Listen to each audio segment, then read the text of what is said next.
7th Panzer Division during the invasion of France and the Low Countries in the spring of 1940, was soon to demonstrate its invulnerability to virtually every Italian gun in the Western Desert during Operation Compass. This infantry tank, thus, had a prominent effect on destroying the morale of the Italian infantry, artillery, and armored troops as the Matilda's 2-pounder outclassed any Italian tank or anti-tank artillery gun. O'Connor started Compass with an attack on the Italian camp at Nibewa, roughly 12 miles south of Sidi Barrani on the Mediterranean coast, just before dawn on December 9, 1940. He thoroughly surprised the Italians by emerging out of the Western Desert with elements of the 4th Indian Division that had disembarked from Bren carriers supported by 57 Matilda I tanks of the 7th RTR, with their guns hammering away at the Italian artillery sangers and infantry field trenches. An Italian army doctor referred to the Matilda tanks as the nearest thing to hell I ever saw.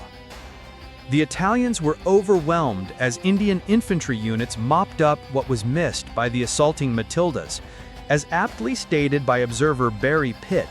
these Matildas, having brushed aside the Italian tanks, burst through the entrance and fanned out across the camp area like avenging furies. Their 2-pounders had little to fire at once they were in the camp, but their machine guns chattered interminably, cutting down anyone who moved above ground, then concentrating on the gun crews, as these proved to be the most determined enemies.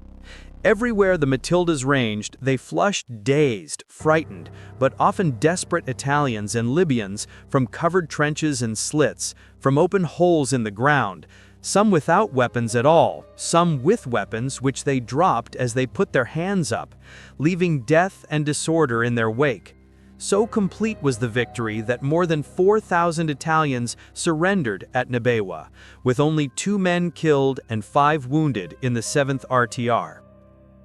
Soon thereafter, of the 50 Matildas engaged in the battle at Sidi Barrani, only 1 Matilda was destroyed when a tank driver opened the armored visor of his viewing port and an Italian artillery shell went through it at that very moment.